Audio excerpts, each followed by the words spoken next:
사랑하는 성도 여러분, 사람들은 누구나 지혜롭게 살기를 원하고 구합니다. 맞죠? 여러분들도 지혜롭게 살기를 원하시죠? 지혜를 어디서 얻을 수 있을까요? 세상은 우리에게 학교에서 배울 수 있다고 말합니다. 책을 통해서 얻을 수 있다고 말하기도 합니다. 다양한 경험을 통해서 얻기도 한다고 말합니다. 그래서 사서 고생한다라고 말하죠. 젊어서는. 그것이 무엇입니까? 지혜를 알게 하는 방법이다라고도 우리는 흔하게 말하곤 합니다. 요즘은 어떻습니까? 인터넷이라든지 인공지능과 같은 필요한 정보를 잘 알려주는 것을 통해서 우리가 지혜를 얻고 있다라고 생각하는 시대를 살아가고 있습니다. 그런데 과연 세상에서 얻을 수 있는 지혜가 참된 지혜인가? 라고 하는 사실을 우리는 스스로에게 물어볼 필요가 있습니다. 왜 그럴까요? 생명의 말씀이요 진리의 말씀인 성경은 우리에게 그렇게 지혜를 말하고 있지 않기 때문입니다.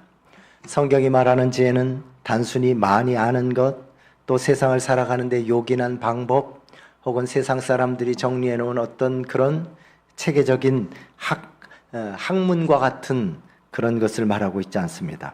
성경이 말하는 지혜는 단순히 많이 아는 것이 아니라 하나님을 경외하는 마음에서 시작되어지는 삶이다라고 가르쳐주고 있기 때문입니다. 하나님을 경외하는 마음으로부터 시작된 삶을 지혜라고 말합니다. 뭐라고요, 여러분? 하나님을 경외하는 마음으로부터 시작된 삶을 지혜라고 말합니다. 지혜. 즉, 지혜를 가진 자는 하나님을 경외하고자 하는 마음이 가지고 있어야 하고요. 그 마음으로부터 시작되어지는 삶의 모습이 지혜 있는 자이고 지혜 있는 삶이다라고 성경은 가르쳐주고 있다는 것입니다. 학식이 많은 사람이 지혜롭다 말하지 않습니다. 반대로 배우지 못했다고 하여 지혜 없는 사람이다라고도 말하지 않습니다. 성경은 지혜로운 사람을 하나님을 경외하는 삶을 살아가는 사람이라고 가르쳐주고 있기 때문입니다. 오늘 야고보 사도는 우리에게 계속 그것에 대해서 이야기하고 있습니다.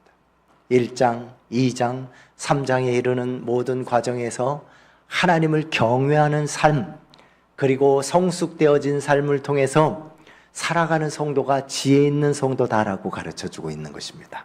오늘 본문의 말씀을 중심으로 정말 나는 지혜로운 삶을 살아가고 있는 것인가?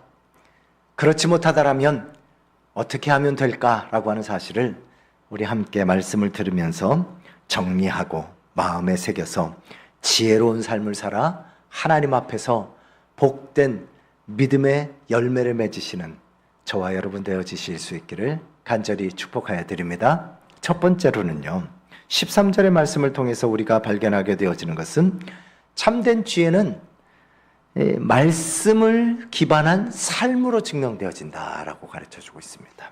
즉 지혜, 13절 말씀 한번 같이 읽어볼까요? 13절입니다. 시작. 너희 중에 지혜와 총명이 있는 자가 누구냐? 그는 선행으로 말미암아 지혜의 온유함으로 그 행함을 보일지니라. 잠시 그대로 띄워놔 주실 수 있기를 바랍니다. 야고보는 매우 흥미로운 질문으로 시작하고 있습니다. 너희 가운데 정말 지혜로운 사람이 누구냐라고 하는 것입니다. 여러분, 지혜와 총명이 있는 여러분이십니까? 여러분은 지혜와 총명이 있으십니까? 야고보 사도의 이 질문에 대해서 우리는 한번 생각해 보자라고 하는 것입니다. 그 사람을 야고보 사도는 이렇게 정의해 주고 있습니다. 그는 선행으로 말미암아 지혜의 온유함으로 그 행함을 보일지니라 라고 말입니다. 즉 하나님의 말씀을 통해서 행함으로 보여내는 삶으로 증명하는 삶이 지혜롭고 총명한 자다라고 말하는 것입니다. 당시 유대사회에서는 율법을 많이 아는 사람이 지혜로운 사람같이 여겨졌습니다. 요즘에 우리 시대의 사람들과 매우 유사하죠? 많이 아는 사람. 초대교회 안에서 자신을 드러내는 사람들을 지혜로운 사람이라고 여겼습니다. 유명한 사람들. 저 사람 말하는 것이, 아니면 저 사람이 유명함으로 저 사람의 말은 맞는 것 같아. 요즘 어떻습니까? 인플루언서라고들 말하죠. 유명한 인플루언서들이 사용하는 어떤 제품들이 그 사람이 말하는 것이 진리고 참인 것처럼 믿어서 그것을 다 수용하여 나도 사고 먹어보고 발라보고 입어보고 하는 일들이 있지 않습니까? 그런데 막상 또 그런가요? 그 물건을 사고 음식을 먹어보고 그곳에 가보면 과연 그 유명한 사람이 해주는 말이 100% 맞네 라고 말하곤 하나요? 어떻습니까? 학교에서 우리에게 가르쳐 주셨던 그 선생님들의 말씀이 살아오시다 보니까 어떻습니까? 초등학교를 나오고 중학교를 나오고 고등학교를 나오고 대학교를 나오고 심지어 석사를 하고 박사를 했는데도 자신을 가르쳐 주셨던 그 선생님들의 말씀이 삶의 자리 가운데 100% 맞던가요? 여러분들은 그것을 그렇게 활용하여서 잘 살아가고 계십니까? 야고보 사도는 우리에게 그것이 아니다라고 말하고 있는 것입니다. 그것이 아니다라고 말합니다. 우리가 삶을 통해서 드러낼 수 있는 모습은 결국 그 하나님의 말씀에 기반한 위로부터 주시는 지혜와 총명만이 우리를 세상 가운데 온전히 행하고 그것으로 열매를 맺게 하여 주신다라고 가르쳐주고 있는 것입니다. 그는 선행으로 말미암아 지혜의 온유함으로, 지혜의 온유함이라고 하는 표현이 바로 우리가 성도가 알아야 될 지혜가 무엇인가에 대해서 가르쳐주고 있는 것입니다. 지혜의 온유함으로, 이 온유함이라고 하는 단어는 성격이 부드러운 사람, 말을 부드럽게 하는 사람을 의미하는 것은 아닙니다. 여기서의 온유함이라고 하는 것은 어떤 사람? 하나님의 말씀에 순종하는 사람. 자신을 내려놓고 자신을 낮추고 하나님의 뜻에 순종하는 사람이 세상에서 가장 지혜로운 사람이고, 또 그렇게 그것 앞에 행하는 삶을 보여주는 자가 온전히 지혜로운 사람이다 라고 가르쳐주고 있습니다. 결국 예수님께서는 자신을 소개하면서 이렇게 말씀하셨죠. 마태복음 11장 29절에서 나는 마음이 온유하고 겸손하니. 자, 여기서 온유하고 겸손하다는 의미를 우리는 한번 생각해 볼 필요가 있는 것입니다. 온유하고 겸손하니, 이 뜻은요, 예수님께서 나는 하나님 앞에, 나의 아버지 하나님 앞에, 그 말씀 앞에 늘 순종되어지고 늘 겸손함으로 그 말씀을 따르는 자이다 라고 하는 것을 우리에게 가르쳐 주시는 겁니다. 그러니까 지혜 있는 성도라고 하는 것은 무엇입니까? 우리 스스로에게 물어보아야 합니다. 총명한 성도는 무엇인가 라고 하는 것을 물어봐야 하는 거예요. 하나님의 말씀 앞에 나는 어떠한 자세를 가지고 있는가 라고 하는 것이죠. 온유하고 겸손한 모습을 가지고 하나님 앞에 나를 낮추고 그 말씀을 따라서 행하기를 즐겨하는가 라고 하는 것입니다. 여러분, 하나님의 말씀 앞에 여러분을 겸손히 낮추고 온유함으로 순종하고 계십니까? 그렇다면 여러분은 지혜로운 사람입니다. 지혜로운 사람입니다. 그 지혜로운 사람은 말보다 그 삶을 통해서 나타내 보여준다라고 하는 것이죠. 가정에서 배우자를 대하는 태도, 자녀를 품는 태도, 직장에서 정직하게 일하는 태도, 교회에서 성도를 섬기는 태도, 보이지 않는 곳에서 하나님을 두려워하면서 스스로를 절제하고 통제하는 태도, 이 모습을 통해서 우리는 지혜로운 삶을 살아갈 수 있다라고 하는 사실을 기억하면 좋을 것 같습니다.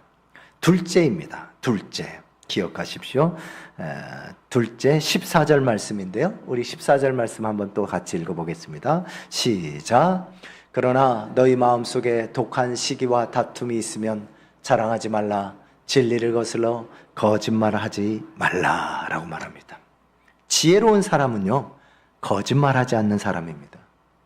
진리를 거슬러 거짓말하지 않은 사람, 즉 말씀과 반대되어지는 삶을 살아가지 않는 사람이다 라고 말하고 있는 것입니다.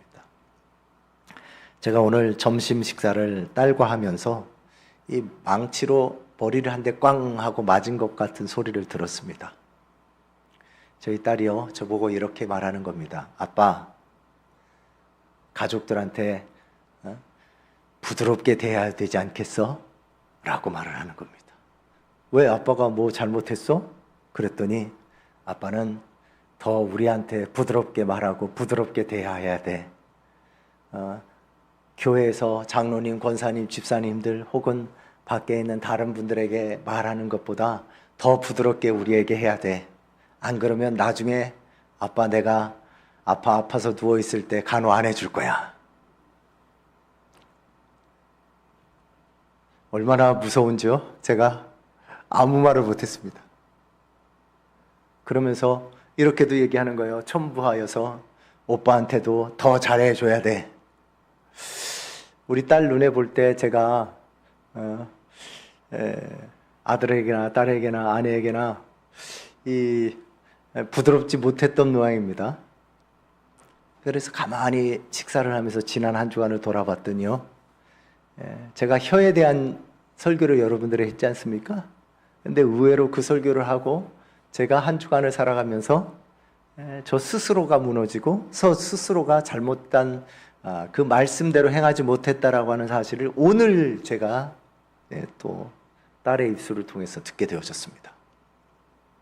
사랑하는 여러분, 우리는요, 아는 것이 많은 것이 중요한 것이 아니라 어떻게 행하는 것이 중요한가라고 하는 사실들을 날마다 우리 스스로에게 물어보아야 하고, 또한 하나님께서는 누군가의 입술을 통해서 우리에게 그 사실들을 가르쳐주고 있습니다. 독한 시기와 다툼이 있으면 이라고 말합니다. 마음속에, 여기서 독한 시기다라고 하는 것은 시기, 부러워하는 마음이 아니라요, 여러분, 기뻐하지 못하고 가진 것을 잃기를 원하는 마음입니다.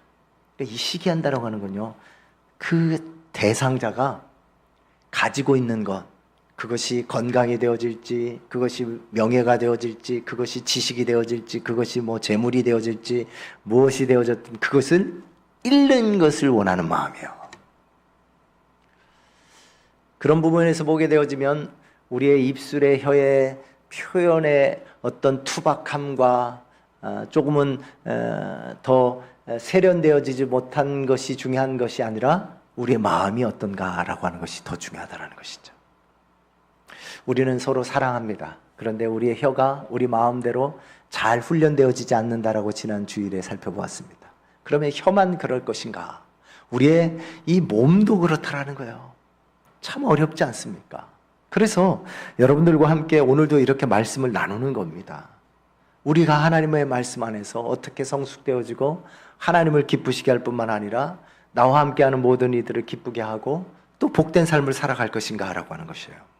다툼이라고 하는 이 단어도 마찬가지입니다. 자신의 이익을 위해 상대를 밀어내는 이기적인 야심을 다툼이라고 표현되어져 있습니다. 언어에 보면. 그러니까 자신의 이익을 위해서 다른 사람을 밀어내는 마음이 다툼이에요. 그러니까요, 내 자리, 내 것, 내 원하는 것, 그것을 위해서 상대방을 밀어내는 마음, 그것이 시기하고 다투는 마음인데, 이 마음을 가지고 거짓말하는 자로, 즉 입술과 행동은 그렇지 않은 척하며 살아가는 것은 오히려 위로부터 난 거룩한 지혜와 총명을 가지고 열매를 맺지 못하는 삶을 살아가고 있는 성도다라고 가르쳐주고 있습니다. 15절 말씀 또 읽겠습니다. 15절입니다. 읽겠습니다. 시작. 이러한 지혜는 위로부터 내려온 것이 아니요 땅 위의 것이요 정욕의 것이요 귀신의 것이니 라고 말하고 있습니다. 우리가 지혜라고 생각되어지는 세상의 것들, 우리 안에 나도 모르게 자리 잡고 있는 그런 것들이 다 세상의 것이다라고 하는 것입니다. 강한 표현을 사용하고 있죠. 땅 위의 것이다라고요. 하나님의 나라의 가치가 아니다라고 하는 거예요. 하나님의 나라의 뜻이 아니다라고 하는 것입니다. 정욕의 것이다라고 말합니다. 자신의 욕망과 본성에 따라 움직이는 동물과 같은 행위다라고 말하고 있습니다. 그리고 셋째, 귀신과 같은 것이다라고 말합니다. 이런 이 마음과 행함을 통해서 드러나게 되어지는 이 지혜들은, 그리고 그 알미라고 하는 행동이 오히려 하나님 보시기에는 아름답지 못한 것, 더러운 것들이다라고 하는 세상의 지혜는. 자, 그러면 하늘로부터 내려온 지혜는 어떤 지혜인지라고 하는 것에 대해서 오늘 우리에게 가르쳐주고 있는데요. 16절 말씀 읽어보도록 하겠습니다. 16절 말씀 16절 말씀입니다. 시작. 시기와 다툼이 있는 곳에는 혼란과 모든 악한 일이 있음이라. 17절 말씀도 읽습니다. 시작. 오직 위로부터 난 지혜는 첫째 성결하고 다음에 화평하고 관용하고 양순하며 긍휼과 선한 열매가 가득하고 편견과 거짓이 없나니. 그러니까 세상의 지혜는요, 우리에게 무엇을요? 시기와 다툼이 있는 곳, 즉 세상의 지혜가 있는 마음을 가지고 행하는 자들에게는요, 혼란과 악한 일들밖에 열매가 없다라고 하는 사실을 우리에게 가르쳐주고 있고요.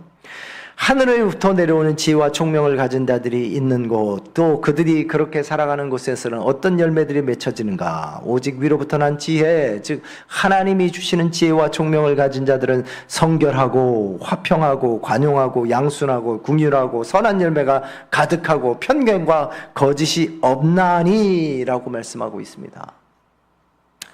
우리가 이 순서를 좀 한번 생각해 볼 필요가 있습니다. 성결, 그 다음에 화평이라고 하는 것이요. 즉 성결해야 화평이 나타난다는 거예요.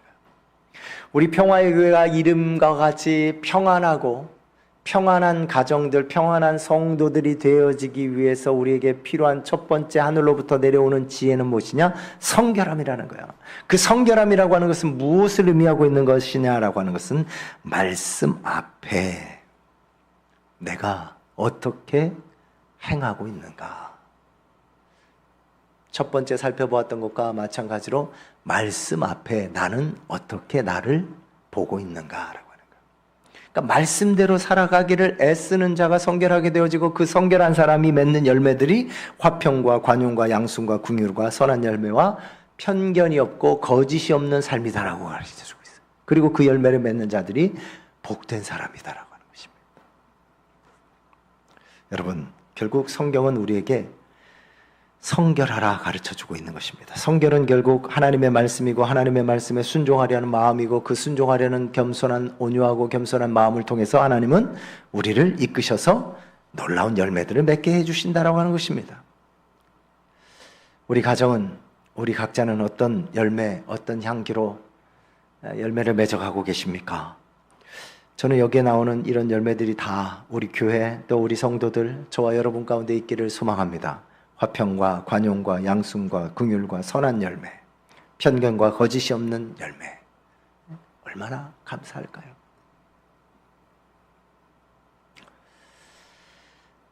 어제 노예 임원회가 있어서 다녀왔습니다. 임원회를 하기 전에 예배를 제일 먼저 드립니다. 노회장님께서 야고보 설교를 하시더라고요. 야고보 설교를 하시면서 어떤 제목을 잡으셨냐면 차별하지 말라. 차별하지 말라.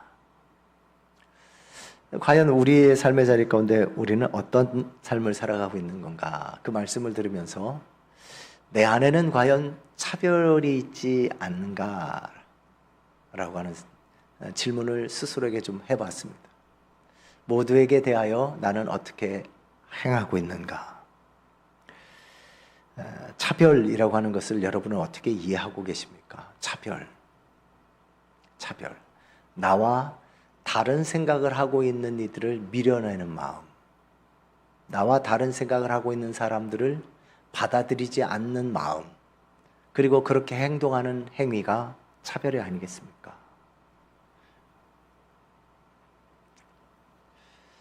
여러분, 우리 모두는, 우리 평화의 교회 공동체는 한 마음을 가진 줄 믿습니다. 그 마음은 누구의 마음입니까?